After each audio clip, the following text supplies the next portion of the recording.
ปากได้โดยนั่นแหละเฮาก็ยังคิดนั่งอยู่ตอนนั้นเพจโมเพิ่นเอิ้นเฮาไปเนาะเพิ่นก็ว่าทางพ่อเพิ่นสิเว้าบ่ฮู้เรื่องปานใดเด้อเราบ่เข้าฮู้ภาษาปานใดหันนะประมาณนี้เฮาก็เลยว่าเอ้าเฮาไปเว้านำสิฮู้เรื่องอยู่บ่บัดนี้ว่าเป็นเงินก็ 2,000 บาทเนาะของสามโมง1,000อันนี้เป็น1,000เนาะเรียนทั้งเพิ่นเดี๋ยวสิได้เงินเดือนคือการเดอร์เดอร์เป็นจำนวนเงิน 2,000 บาทเป็นเงินกีบละ1,270,000 กีบได้เป็นหยังนะโอ้ยบ่มีได้ล่ะเงินเลยนะเบิดแล้วเงินเดือนเสียนเดียวเบิดสุดท้ายมื้อนี้เติมน้ำมันรถมาหาเจ้าตามไปเรื่อยๆเนาะวันนี้เนี่ยสมมุติว่าหายดีแล้วเศร้าแล้วเพจหมอมันให้ออกแล้ววันนี้เจ้าสิเมื่อบ้านปู่เด้อบ่หรือว่าสิเมื่อบ้านตัวเองก่อนบุญเจ้าแล้วผัวเจ้าก็ดีเด้อผัวเจ้าได้เอ่ยเบิ่งนะเจ้ารักษาไว้ดีๆบ่ให้มางกมาง่อยใส่เราเด้อบางคนมันอดบ่ได้หนีได้ล่ะเอ้ยเอาเป็นเวลาเจ้าเฮ็ดใส่เรายิ้มตลอดเอ้ยสังเกตเราบ่ได้สู้กับเจ้าเพิ่นมักให้เฮ็ดให้หัวอยู่เนาะคนมันเจ็บอยู่คือจะสอนนะว่าเจ็บเลยนะก็บอกเฮาบ่เจ็บแฮงเฮาก็บ่ได้อุอีเพิ่นถ้าเจ็บแฮงเฮาก็ยอมหักเอาแต่ใจนั่นน่ะช่องผิดเขาแพทย์มากับช่องเนี่ยขาเพียบ่โอ้ยเห็นบ่เจ้าก็ได้โอ้หาโอ้ไม่ช่องนะโอ้อนามัยบาทอนามัยเวรโอ้ยผัวใหม่เมียใหม่เฮ้ยน้อยจังหวะ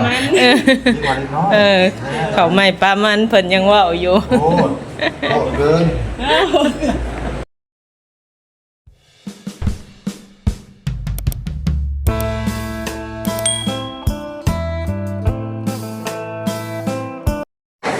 สบายดี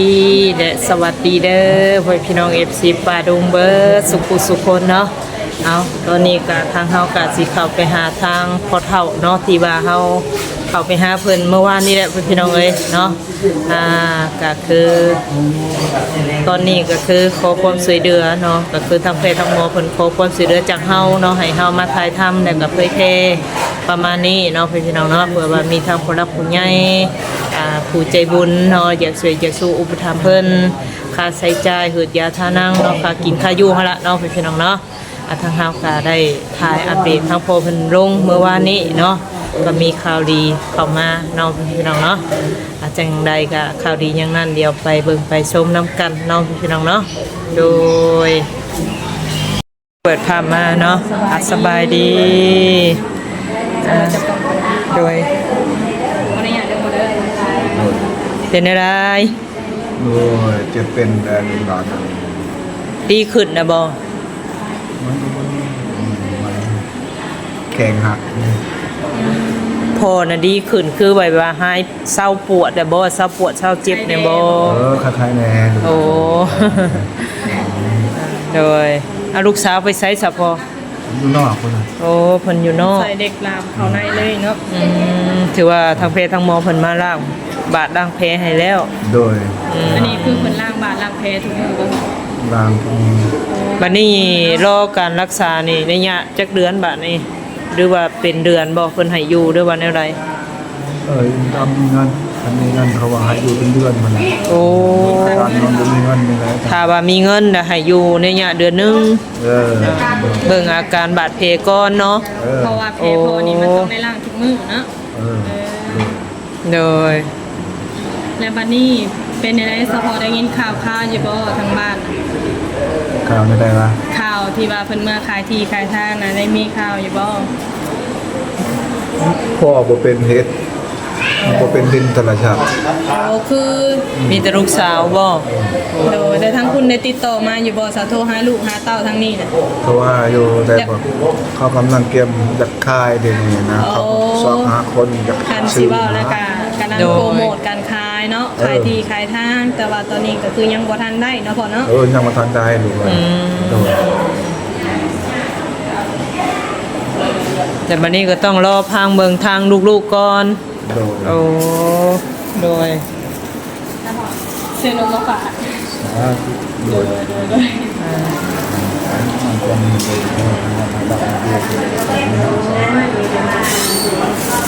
ส ซื้อนมมาฝากประตูเพิ่นพี่น้องเลย ก็ได้กินเนาะ ทางประตูได้กินข้าวแล้วบ่มื้อนี้ กินแล้วเลย โอ้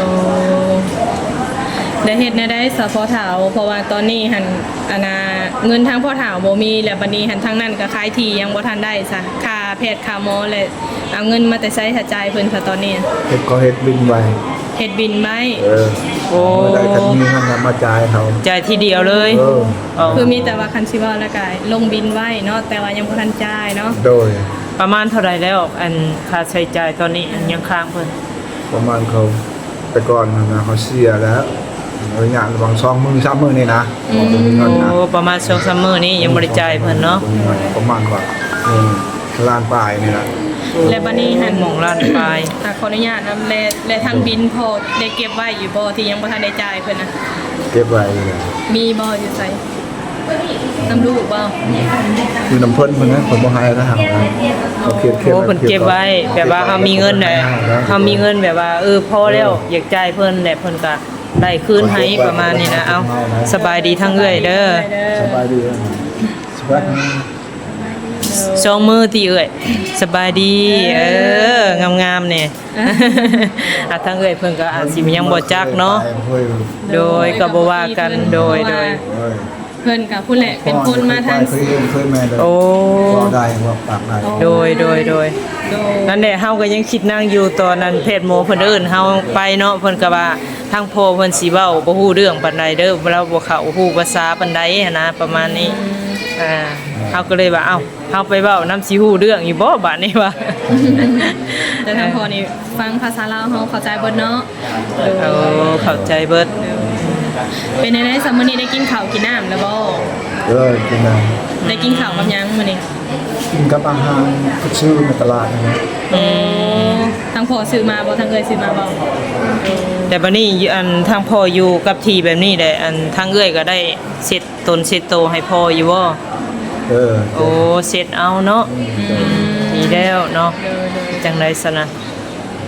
เป็นได้สาข่าวทางบ้านติดต่อมาแล้วบ่เอ่ยยังโอ้ยังรออยู่เนาะ คือว่าอะไรแบบว่าเฮาไปขายที่ขายทางหรือว่าขายทุกสิ่งทุกอย่างนอกจากคำเนาะ แม่ มันต้องใส่เวลาถ้าว่ามีคำตะเขาหาดแป๊บเดียวเนาะ มันง่ายตัวนั้น แต่ว่า จะ อัน ซื้ นี้ อนี่ก็พอแห้งห่างกัน5 คำเป็นซุปว่าเฮานี่ซื้อเนาะดินจะคายนี่มันขายมันแห้งแต่ถือดินตัวนั้น โดย การสิขายในราคาเท่าใดพอดินนะ 30 ไปล้านนี่ โอ้บ่ใหญ่ปานใดซะบ่ ความกว้าง ตาพุ่นเลยดิน 2เฮกตาร์ 2เฮกตาร์แล้ว ราคาถูกเด้ซะเนาะ คือขายถึงแท้สนะพอ ตึ๊บเลย โอ้แถวนั้นมันอยากถูกเด้ คันบ่เป็นแบบนี้ประตูบ่ขายนะ โอ้ปกติเท่าใดจะขายได้จะว่าในยาซำนั้นนะ แต่คนนี้ไป30 ล้านเขาเอาได้ โอ้ เขาเอาบ่ได้เขาว่า อืม เขาเห็นแนวจะเป็นเด้ โอ้ แม่นๆๆ เขาหูยแล้วว่าเจ้าต้องจำเป็นเนาะจำเป็นต้องได้เงิน จะเป็นแล้วจะต้องขายเขาว่า จะฉุกเฉินเด้อเนาะก็กระทันหันบ่ซั่นซะใส่ใจ นั่นแหละจำเป็นต้องขาย ต้องจำเป็น มีเนาะ เออ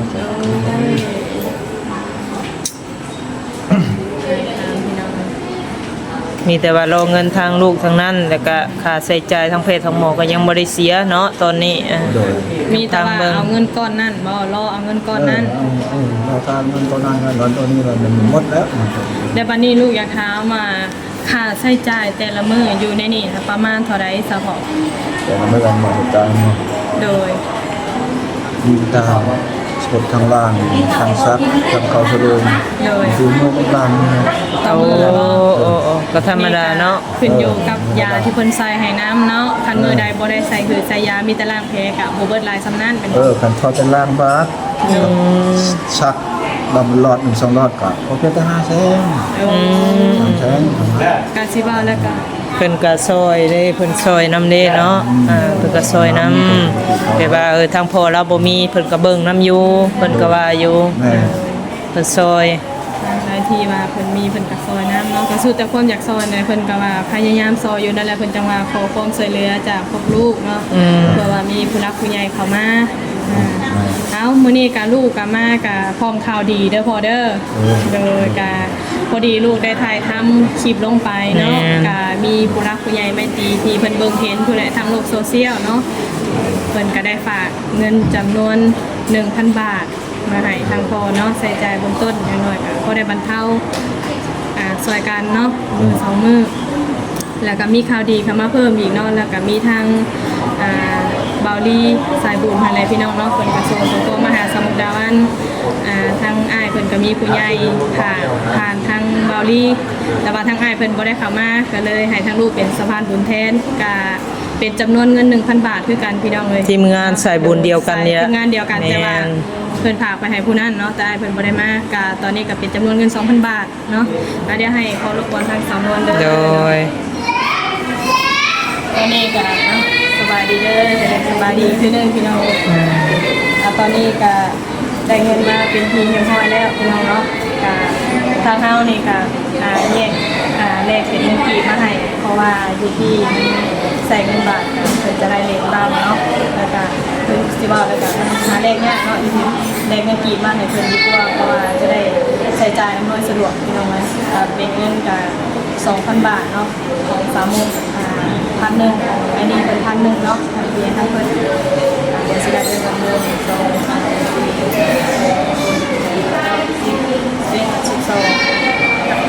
ล้าน270,000เดียวเนาะว่า1,000มันก็670,000เนาะของทางสามมุกดาเพิ่นจะทางค่าธรรมเนียม1,000ตัว20 บาทบายมันทางลูกก็ซื้อนมมาให้ ก็สิบ่ได้เต็มปานใดเนาะอะไรก็ทางลูกนี่ค่ะสิได้มอบเงินให้ทางพ่อตู้เนาะก็มีทางผู้ใหญ่ทางสามกาเพิ่นก็บ่ให้ปาตรงเสียงยังงามเด้อเป็นผู้ใหญ่ใจดีอยู่ทางโคราชเนาะฝั่งไทยเฮานี่แหละแล้วก็ทางอดีก็เป็นทางพี่พรเนาะเพราะว่าเพิ่นก็ฝากเงินมาให้จำนวน 1,000 บาทพี่น้องก็เป็นพี่น้องฝั่งไทยเฮาคือกันเด้อพ่อเด้อเป็นจำนวนเงิน 2,000 บาทเป็นเงินกีบละ1,270,000กีบเด้อพี่น้องเด้อซอยเบื้องต้นเนาะ โดย มีแต่ว่าทางพ่อเนาะขอบคุณทางผู้รักคุณยายที่เพิ่นส่งขอ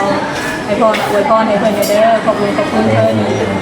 อวยพรทางต้องเด้อ ก่อนให้ลูกดีต่อไปให้ลูกดีมีเหตุเกิดขึ้นเขาทำกรรมมาแล้วให้ด้วยเป็นต่อไปเด้อให้เป็นอย่างเนาะสาธุปาธุ โดยเนาะเอา ใจ อย่างไรก็คือว่าเนี่ยพี่น้องเอ้ยเนาะอันนี้ก็คือน้ำใจจากเพิ่นเนาะที่ว่ามองเห็น ซอยเบื้องต้นนี่ก็คือสิได้หลายมื้ออยู่เนาะพ่อเนาะหน่อยก็ได้2-3มื้อเพิ่นน่ะพี่น้องเลยว่าการค่าใช้จ่ายนี่ก็ขึ้นอยู่กับผืนยาที่เพิ่นใช้เนาะพ่อเนาะกับค่าอยู่ค่ากินอะไรเนาะเอ้ยเนาะเพราะว่าถ้าเป็นกับค่ากินน้ำพี่น้องเพราะว่าเฮามาอยู่พี่นี่ก็ไกลบ้านไกลเมืองข้าวน้ำซ้ำปลามีหยังทุกสิ่งทุกอย่างก็ค่อนข้างว่าเป็นเงินเบิดเนาะมื้อนี้ข้าวแต่ละคาบแต่ละมื้ออีกมัน4-50บ่รุดแล้วเนาะ2ปาก2ท้อง เด้อ ซื้อเทื่อหนึงเท่าไรซะอันข้าวกับน้ำบาทเดียวนะ ผู้เขาก็ได้ความเหนื่อยก็ลดสิไปพัน โอ้ต้องซื้อรอบเดียวแล้วก็เลี้ยวเนาะ ซื้อเถื่อเท่าใดข้าวเนี่ยมากินนำกัน2คนนี่ ก็ได้มาเขาจะเดือนมันไม่ได้ซื้อแบบซื้อเลยตอนแรกก็ซื้อตอนเที่ยงก็ซื้ออยู่เลย ซื้อข้าวกินแต่ละมื้อนี่เบิดเถื่อเท่าใดอยู่ในนี่ฮอดบ่20-30เนาะ2คนพี่น้องเอ้ย ถือว่าสุดประหยัดได้ซ้ำนี่เนาะ เป็นจังได๋พอความรู้สึกตอนนี้ รู้สึกเลยครับ ดีใจบ่ ดีใจดี เนาะ ใจ ใจ ทางเอ้ยได้ซะดีใจ คิดอยู่ว่าสิได้ผู้ใหญ่โซดี บ่ ใจ คิด นะ เด้เราก็เนาะบ่คิดบ่ฝันได้คือว่าแหละ ทั้งลูกก็ดีมกดีใจนำในหลายพอเด้อ ดีใจนำ นี่แหละทั้งลูกก็ได้แต่เป็นสะพานบุญให้ทางผู้ใหญ่เพิ่นเนาะคือลูกก็ซอยก็คือว่าเลยซอยได้อยู่แต่ซอยได้บ่หลายเนาะ เคยเพแต่ก็ไทยทำลงไปเนาะ ผู้ใหญ่เพิ่นอันนี้เฮาก็ดีใจเนาะที่ว่ามีผู้รักผู้ใหญ่ โดย ดีใจคนแรงนะ โดย อย่างน้อยก็พอได้ต่อหือต่อยายื้อเวลารอฟังข่าวจากลูกอยู่บ้านเนาะพอได้ค่ะใช้จ่ายทั้งแพทย์ทั้งหมอเพิ่นนำพี่น้องเอ้ยเฮ็ดได้เนาะทางประตูเพิ่นก็บ่มีเพิ่นก็ได้มาก็มาไกลซ้ำเนาะเอ้ยเนาะผู้อยู่ทาง ว่าสิขายดินขายดอนเนาะเฮ็ดได้จำเป็น ได้สิโปร ตกลงมันบ่แม่นอยู่อัน แม่นบ่สอยู่วิลาบ่ มันบ่แม่นเวลาได้นี่ ขึ้นฮอดสิ เวลานี่สิฮอดก่อนได้พอ ไปเวลาได้ ทางวิลา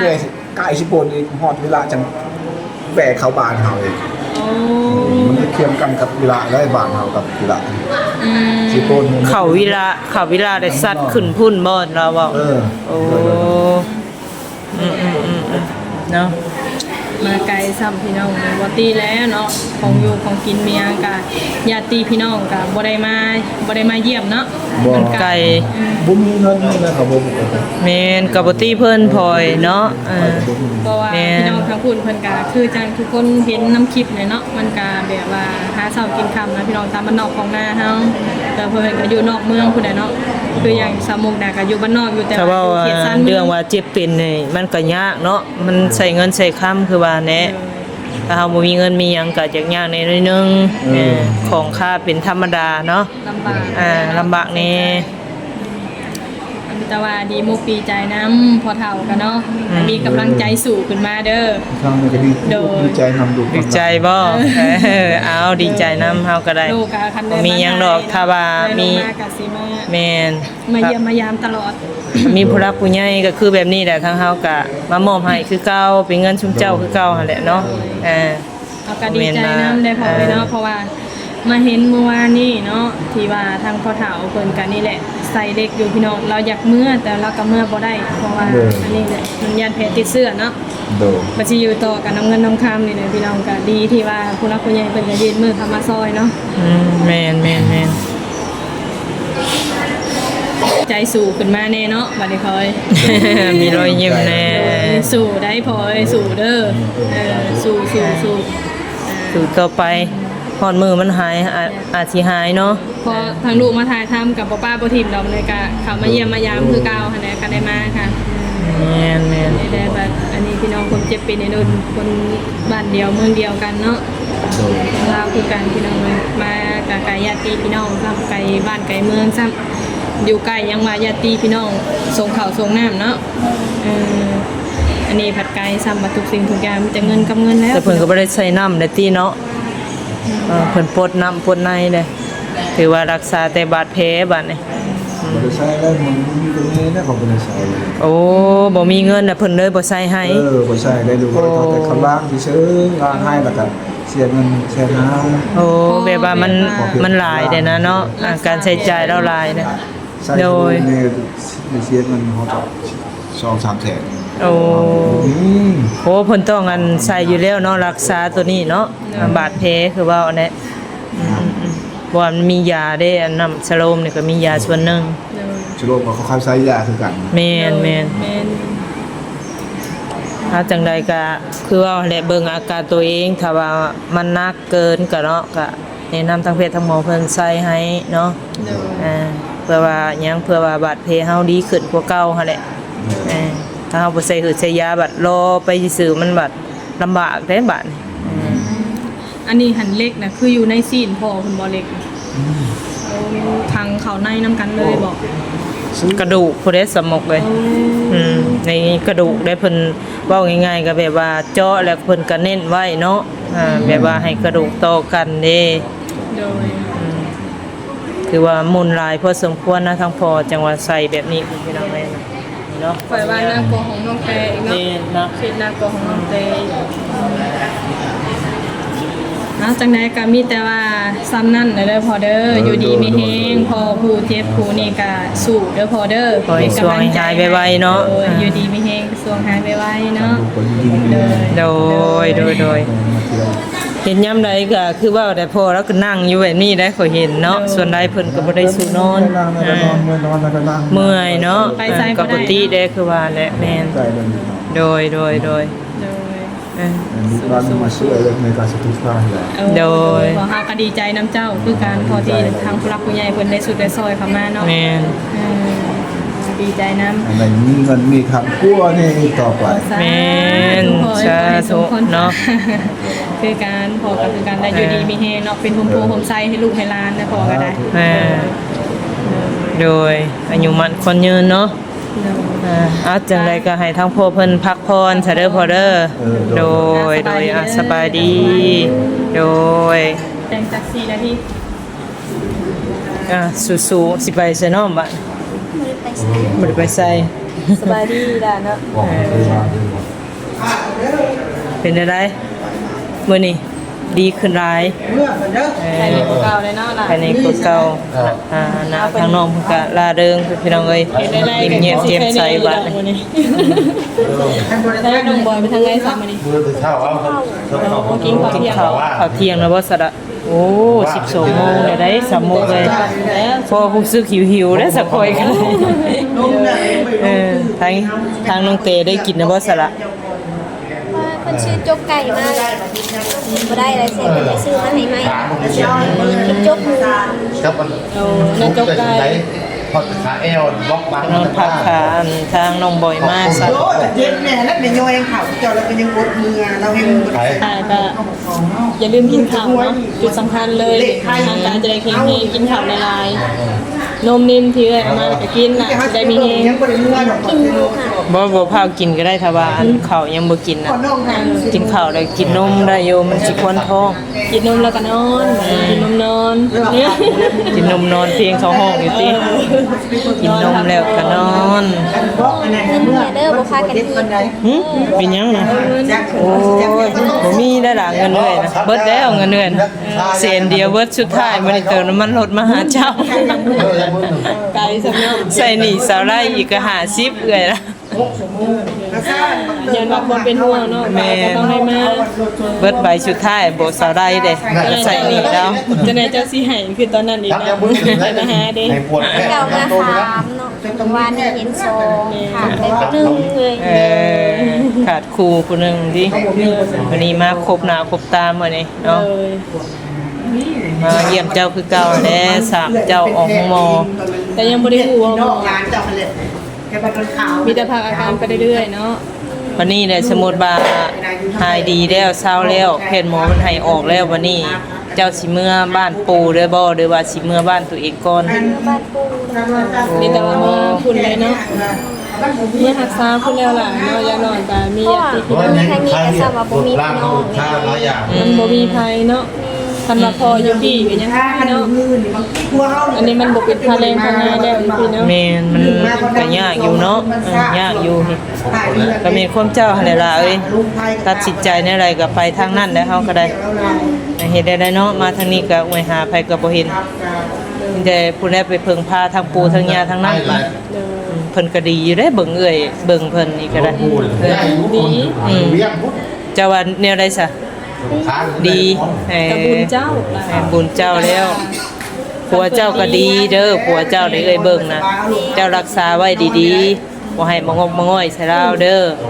บางคนมันอดบ่ได้หนีได้ล่ะเอ้ยเอาเป็นแม่นี่เขาบ่อยากสนก็ได้แม่นบอกผู้ชายบางคนนะ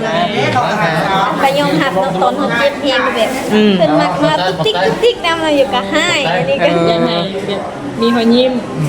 เห็นบ่อันน่ะเวลาเจ้าเฮ็ดใส่เราเรายิ้มตลอดเอ้ยสังเกตเราบ่ได้สู้กับเจ้าเพิ่นมักให้เฮ็ดให้หัวอยู่เนาะคนมันเจ็บอยู่กูจะสอนนะว่าเจ็บเลยนะก็บ่ จะได้ผัวดีแล้วจะลองใจเราได้แล้วบัดนี้นะฮู้แล้วบัดนี้ พยายามเนาะ เอากล้อง เข้าใจเนาะว่าการเจ็บจะล้มน้ำกันเรื่องขนาดน่ะบ่อยากเฮ็ดสมองสแนกใส่กัน คือเฮาบ่เจ็บเพลงเฮาก็บ่ได้อุ้อีเพิ่นเราทำเจ็บเพลงเฮาก็ยอมรับเอาแต่ใจหั่นนะ ก็บางทีน้องเพิ่นเนาะพี่น้องบางทีอาจจะเจ็บแค่อารมณ์นิดเนาะ นี่ ก็ปกติน้องเพิ่นที่เรา มันอยากคล้ายๆคือบ่แม่นโตเฮาเองนี่หั่นนะ โอ้นั่นแหละเอ้ยก็สังเกตอยู่ว่าน้องแต่นี่คือมาแปลกแท้เอ้ยก็สงสัยอยู่เลยแต่เอ้ย แบบมันบ่เป็นโตตัวเองนะแบบมันเจ็บมันแสบ ก็ปกติแด้นะแม่นแหละแม่นความเจ้าแหละมันก็สิอารมณ์บ่ดีแน่หน่อยนึงแต่ว่าเอ้ยยอมรับว่าผัวเจ้าน่ะดีเอ้ยเบิ่งนี่ ดูยาเจ้าคดีได้ รักษาไว้ดีๆเด้อได้ผัวดีห้ามปล่อยไปเล็ดขาดบาดนี้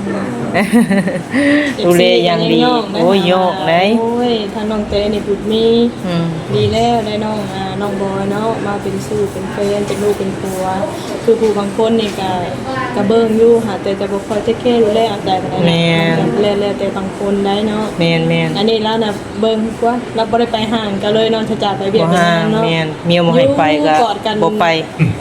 ให้กำลังใจกันอยู่หั่นเนาะ ถือว่าดีได้ล่ะเอ้ยเอาจังไดก็พยายามหั่นแหละเนาะ ลองดิ เขาแพทย์มากับช่องเนี่ยขาเพียบ่ โอ้ยเห็นบ่เจ้าก็ได้ ทุกขอบนี่ โอ้หา โอ้ไม่ทองนะโอ้อนามัยบาทอนามัยเวท โอ้ยผัวใหม่เมียใหม่เฮ้ย น้อยยังไง เออเขาใหม่ปลามันเพิ่นยังเว้าอยู่ โอ้โหเกิน เอ้ยนะ ฟังกับน้องแต่บ่พอเราอยู่ข้างแล้วก็ว่า เห็นคนนั้นก็จกน้องคนนั้นก็เขาแก้มอยู่ครับเฮ้ยมองเล็กน้อยหมดน้องคือเห็นที่นี่ว่ะ เป็นหยอกกันกำลังใจให้กัน เพิ่นมีแนวติดเดนนี่ตัวน้องจิกออก โอ้ น้องว่าน้องถามว่าออกได้บ่เพิ่นว่าผ่าทามหมอก็ โอ้เพิ่นติดยังสาระนี่ จากตนเพิ่นไปผ่าตัดแล้วเพิ่นติด ใช่นั่นได้สิก็ยัง อย่าสลบบ่ มีน้ำ อย่าสลบบ่เล เลย ยอ บ่ ยากเอา นะ ออกมันเพิ่นว่าอย่าเอาออกเพิ่นว่าไปทามหมอก่อนหั่นนะ เพราะแน่มันก็เห็นอยู่ทำก็ไม่น้อยบางทีเขาเนาะ บ่ตีเขา มันเจ็บเด้ เพราะจะคอยของกับพวกมันนั่นไหน แม่นอยู่บ่แม่นอยู่บ่ เห็นว่าพอ ก็สิ แล้ว จักสิบ้ายบริง่ายแต่พอกับเมียของผมก็คือ ฮะ เอาอันนี้ลบต่อยคนบริง่าย อ่า เรือเจ้านี่โชคดีได้ล่ะ โชคดีเด้นี่น่ะพอเรายังเว้าอยู่นี่โชคดี หาย นะ หายเอาเห็นอยู่ อืม หายนอนพอจะมองไป เออ เป็นมันยิ่งหายคนไหมหายผัวไหมมันมีคนดีไร อ้าว คือก่อนจะหายเมียผมหายตลอด โอ้ มองให้เมียก่อน เว้าง่ายๆผัวให้เมียน่ะได้เนาะ ได้ โอ้แต่ว่าเมียให้ผัวบ่ได้เอาฟังเอาน้องแต่บาดนี่ หายเกินเนาะหาย เอ้ยก็ฮู้จักว่าซั่นแหละ เจ้าเป็นหน้ามันยิ่งกว่าที่เอาหายเอาก็ได้นาน เป็นยังงุนงิด คนจะอยู่ร่วมกันเนาะนานเดียวไปไหน อันนี้พังเราเว้าคือไอ้เว้าอยู่บ่บอกบ่ได้บัดมันเจ็บมันหายไปเบิดได้ไป แม่นได้ยามเจ็บเอาก็บ่ได้ว่า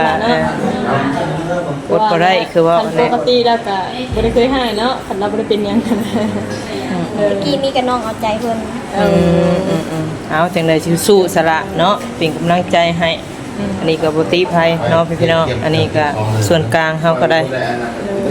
อาใช่พอดีแวะเวียนมาเยี่ยมพ่อตู้เนาะเพิ่นก็ได้รับข่าวดีล่ะเลยเนาะ ไปดีใจน้ำเพิ่น ดีใจบ่ ข่าวดีคือกันกับเจ้าเนาะ มาพร้อมกันเลยเนาะมือเดียวเพราะว่าเป็นเคสคล้ายๆเดียวกันเนาะค่ะหาคือกันแต่พ่อตู้นั่นแหละสินะบ่เจ้า คือน้องกับอีตุนคืนนี่ก็ให้ไอ้บอยเอามาเกี้ยงไปให้เพิ่นกับมาให้เพิ่น โอ้เบิ่งแย่งกันได้ล่ะถ้าว่าจะมีหลายผู้หลายคนใส่บุญมาผากค่ะเบ่งปันไปเนาะ เอาบุญนำกัน เนี่ย เล่นให้เพิ่นเพิ่นคือเพิ่นสิยา ไปไม่ได้ ตอนเช้าหิวมาหันเด เป็นเนมบ่ เพิ่นเนมเลยก็เลยบอกบอยว่าไปให้เพิ่นเนมเลยไปเอาไปให้เพิ่นก็กินโลด ตัวคุณถามไป ดีได้เนาะล่ะเนาะแบ่งปันกันไปช่วยเหลือกันไปเนาะ โดย ว่าเบิ่งแย่งกันในช่วงที่ว่านี่แหละขับคันจำเป็นเนาะทั้งหลายคู่หลายคนหรือว่าทั้งเจ้าเองกับหลายบ้านหลายเมืองมาอยู่รวมกันเนาะทั้งสิได้ผู้มีผู้บ่มีพี่น้องผู้มีเพิ่นก็ดีไปเนาะเรื่องกับข้าวกับน้ำการกินกันอยู่ค่าหืดค่ายาค่าแพทย์ค่าหมอแต่ว่าถึงผู้บ่อันนี้ก็บ่มีก็ตัวเฮาเนาะอย่าหยังก็ต้องได้อดเพราะว่าต้องได้นำเงินส่วนนั้นไว้ใช้จ่ายจำเป็นนะ มื้อเช้านี้ค่ะแล้วเพเพิ่นยังไปยืมเอา โอ้ ดูนเพิ่นไปยืมเอา มันงานแกเช้านี้มันมีเงินให้บ่เพิ่นยืมเอา แม่นเราบ่มีเรายาสโลมเราก็บ่ได้ใส่เพราะว่ามันติดค่าแพทย์กับหมอรายแล้วเงินเราน่ะบ่มีเงินจ่ายเราก็เลยแบบเพิ่นก็เลยบ่ใส่ให้ประมาณนี้นะ เราว่าอดเอาเราเจ็บใส่อดเอา โอ้ยกระบาดเลยเนาะ เจ็บก็อดเอาเราบอกเจ้าบ่ เพิ่นเราก็เมียเพิ่นแล้วนี่ก็ได้ บ่แม่นเมียล่ะลูกสาวเรา เช้าแล้วเออ เราเพิ่นเว้ากันนะเจ็บอดเอา คือว่าได้น้องกับบ่ได้กับพ่อพันธุ์อาจสิว่าบ่ฮู้ว่าเป็นน้องเมียเป็นน้องน้องสาวบ่นี่น่ะน้องสาวเมียเรามันมีบ่ เมียเราเสียแล้ว เมียเราเสียแต่โดนแล้วเราก็แต่ลูกสาวเรานี่มาเบิ่งดูแล มีสองคนดอก น้องลูกสาวคือกันล่ะ แต่นั้นหาเมื่อแล้ว หน้าตาคือกันไหน โอ้พาเพจจังซะเนาะ คือกันไหนใหญ่กัน ถ หาจังใดให้เจ้าพักผ่อนเด้อสละเด้อทางเอ้ยก็ออกไปหากินข้าวกินน้ำก่อนบาดนี้โดยเอาสบายดีโดยไปน้ำกันนี่แล้วหรือว่าเจ้าสิจองไว้ โดยเพื่อนพี่น้องเนาะก็ดีมองดีใจนำพอเท่านำเพื่อนพี่น้องเอ้ยกับน้องเตน้องมื้อนี้เนาะจังใดก็ขอขอบคุณเนาะทางผู้รักผู้ใหญ่ที่ช่วยสู้อุปถัมภ์มาเซ็นกันเนาะเพราะว่ามาพร้อมกันเลยมื้อนี้เพื่อนพี่น้องเอ้ยเนาะทางสนวนก็มาเป็นโมเป็นโคนำกันคือเก้าพี่น้องเอ้ย3คนเนาะขอบคุณไปทาง FC หรือว่าทางผู้รักผู้ใหญ่เนาะที่ช่วยสู้อุปถัมภ์เข้ามาขอให้อยู่ดีมีแฮงความเจ็บอย่าให้ได้ความใครอย่าให้มีเด้อเบิดสู่คนที่เข้ามาติดตามแล้วก็รับชมพี่น้องเอ้ยสำหรับคลิปนี้ไปแล้วเนาะทางสนวนกาสิได้ขอจบคลิปเพียงเท่านี้ก่อนขอกล่าวคำว่าสบายดี